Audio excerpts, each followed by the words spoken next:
Revolution. What a controversial thing to be talking about, you know? A topic that shouldn't be taken lightly or conversed about in jest so easily. The forcible overthrow of a government or overturning of a social order. Some of the most significant events in human history have been revolutions, as great times of social change that have had cascading effects, even in places far from where they took place. From Sri Lanka to Iran, these have been happening a lot more recently, which has gotten me in a rather depressing but ultimately contemplative mood about how countries can end up in situations like those and fall apart.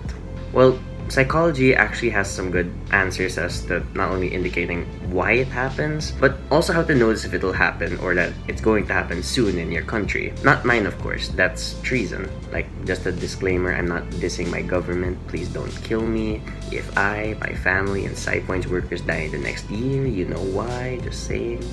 Today we're going to be looking at what makes people revolt and how to tell people it's coming. Welcome to Psypop. In this series, we'll be tackling how pop culture or something in pop culture has displayed a phenomenon where we can learn from it in the context of psychology and or mental health. If you like the series and don't want to miss out on future episodes, don't forget to show us support by liking and subscribing to the channel.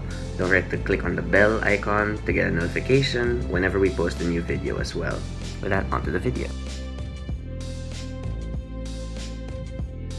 Well, to just list a few historic examples for context, the French Revolution was caused by many factors, for example, but one of the most damning was the famine and mass starvation of the general population that the monarchy failed to address. Once again, amidst the terrible loss of life of the First World War, the troubled economy, and of course, starvation of the masses. The Russian Revolution overthrew the Tsar and ended the Russian Empire, leading a tumultuous chain of events that resulted in the formation of the Soviet Union. And here in our home country of the Philippines, we're no strangers to that either. It has had its major one in the Philippine Revolution that came about in the time of social upheaval, where it became increasingly clear to the general public that the Spanish were not here as protectors, but as foreign occupiers, with clear injustices being committed and lives being lost with fair trial during the Gomburza executions. And let's not forget the execution of our poor national hero, Dr. Jose Rizal. Rest in peace. He was one of the better ones. I like that guy a lot. Moving on. In the country's most recent history, once again, it was the loss of life and the clear signs of everyone's lives possibly being endangered by an unpredictable government that served as the catalyst for revolution, the EDSA People Power Revolution that ended the Marcos regime in the form of countless disappearances and deaths, most infamously that of Benigno Ninoy Aquino Jr., who was a very vocal opponent of the regime. Now, I want you to keep all of this history in mind for later in the video, not only because it makes it all make more sense when I get to it, but also because us Filipinos aren't really known for respecting history so much. So let's be better together, you know? And show that we care about the past and want to improve the future together.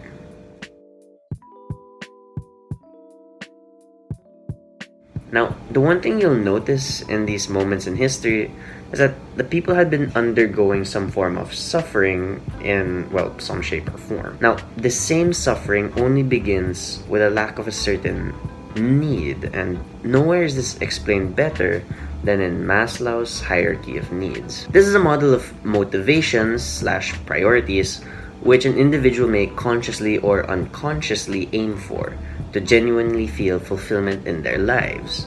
Each stage or step in the hierarchy must be fulfilled starting to the lowest to the highest. If one need is not there, the person begins to suffer in some shape or form, and it's noticeable.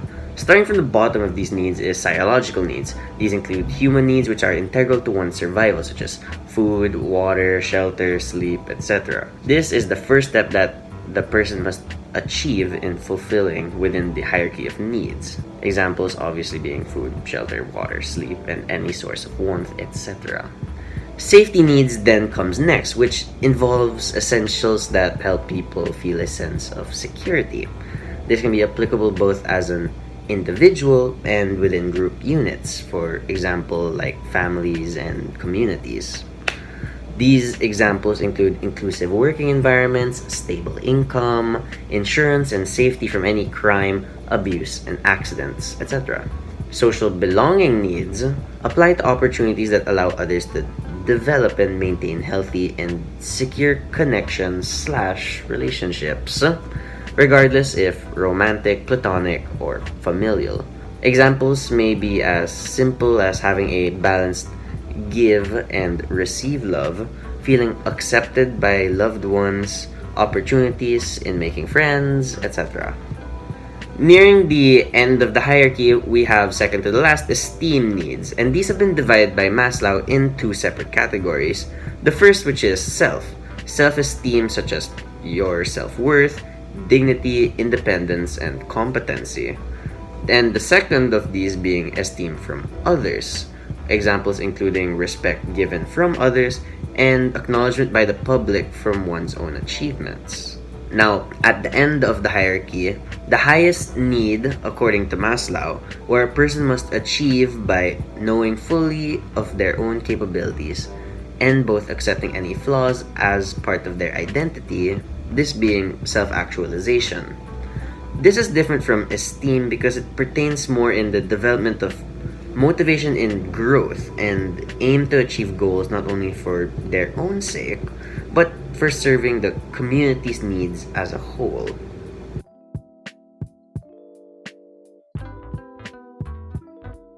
Now, with all these needs in mind, you'll notice that before every revolt or revolution in history that we previously discussed earlier, one or even several needs in Maslow's hierarchy had been absent or removed due to the decisions of leading figures, leading to the suffering of the people after it. As humans, we have psychological needs that help us survive, such as eating and sleeping well.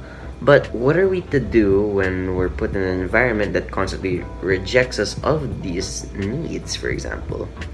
It's usually either chaos or regulation, or both at its extremes happening simultaneously. Beginning with psychological needs, have you ever heard of the phrase, "Let them eat cake"? I'm not referring to ass. It comes from way back in the 16th century, as a quote said in response to being told that French peasants at the time were starving because they had no bread. Does this obliviousness to something so blatantly obvious sound familiar? And well, true enough, since the peasantry were starving and the elite cared little for them, they beheaded them and revolted in retaliation. Many of our safety needs are first provided by authority. Case in point, the government and even companies you work at for insurance and all. As citizens of this god-forsaken hellhole we call the world, we should at least receive the benefits of protection from basic physical necessities such as proper shelter, financial safety, to protection from crime. But what are we to make of these needs if these authorities use it against us? No man is an island. We're connected to one another and are forced to interact in this social world. In the past 2 years of the pandemic, with the mayhem of social restrictions pulling many of us apart, it should be easy to believe otherwise, right? This typically leads us to believe that our lives have no impact on one another. On the other hand, though, when we do belong in a group or a community, there's a tendency to exhibit similar thoughts and behaviors as a collective. And while this isn't bad, it's not exactly as good as you may think. We may pick sides more often and find ourselves or others relentlessly opposing other groups without logical reasoning. You can say it's the epitome of, if they're doing it, then it should be fine, right? Now, when you combine both extremes of social belonging, or the lack thereof, you get widespread dissatisfaction from groups and individuals. The feeling of belongingness is more individualistic than you think. But when people are unable to place themselves somewhere in this world, it charges up stress, anxiousness, and distrust towards others. Desire often happens to have a strong influence over our drives and motivations to achieve specific things in life for satisfaction. Whether that be material, such as cars, jewelry, clothes, or social, like status, freedom, and respect. It's something inherent that's heavily influenced by external factors, more so by the feeling of being accepted and valued by others. When the esteem needs of a country are ignored, more often than not, it's the cause of the government exploiting its people, violating their dignity and self-respect. Unfulfilled esteem needs of the people lead to feelings of inferiority and low self-regard, leaving groups and systems in chaos and unequal divide over themselves. Regardless of any of the needs that are not met, the really big indicator that's always been consistently lost has been due to the actions or lack of action from governing bodies, which affects self-actualization once again. A big factor of self-actualization is having hope of improvement. If your country is full of people who are lacking in any of the previously stated needs, with people starving, being abused, harassed, having little to no freedoms, then how can you expect them to have hope for a better future unless they take action and make one? Okay, disclaimer again, not to say I agree with revolution. That's treason once again, and it's violent, so I don't really try to condone it. Another big disclaimer that I'm placing, I'm not dissing my government. Once again, please don't kill me. If I, my family, friends, and PsyPoints workers die in the next year, you know why. This is the video. You saw it first. Beyond applying ye old Maslow's hierarchy of needs, there are a multitude of political theories abound on the idea of revolution and its causes. Lawrence Stone from 1966 posited that revolution was directly tied to the social sciences as a fundamentally social and societal phenomenon. Goldstone 2013, in his introduction to revolutions, stated that revolutions are rooted in unstable social equilibrium, of which there are 5 elements that it's comprised of, including economic or fiscal strain, alienation, and opposition among the elites, widespread popular anger at injustice, a persuasive shared narrative of why did my throat start dying there? A persuasive shared narrative of resistance and favorable international relations. These are just some other theories, some of which also highly relate to Maslow, such as Lawrence Stone's, as previously mentioned. But I fully recommend that if you're interested, that you do some of your own further reading online for anything similar.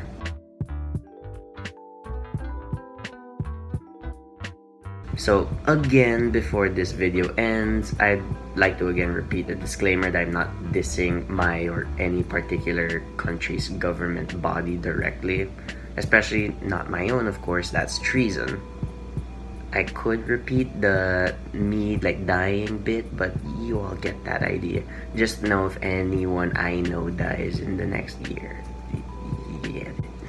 I put this all out on the internet to show why people would judge and attack a government in the first place. That's the reasoning here.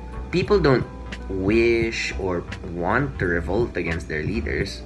They want to live in peace, the same way governments want to create times of harmony. But when governments don't do that, then the people suffer for it. Try and beg for them to do something, and these go unanswered. Well, people can only take so much, right? Having their needs and wants unfulfilled for so long before they fight for them instead. This video instead wants to highlight what missteps governments have made in the past to encourage governments to avoid these same failing points, and to acknowledge that at the time, the people who revolted didn't do it out of nowhere. There were needs that needed to be met. Their actions, although being the worst case scenario, was the option they chose for an identifiable reason.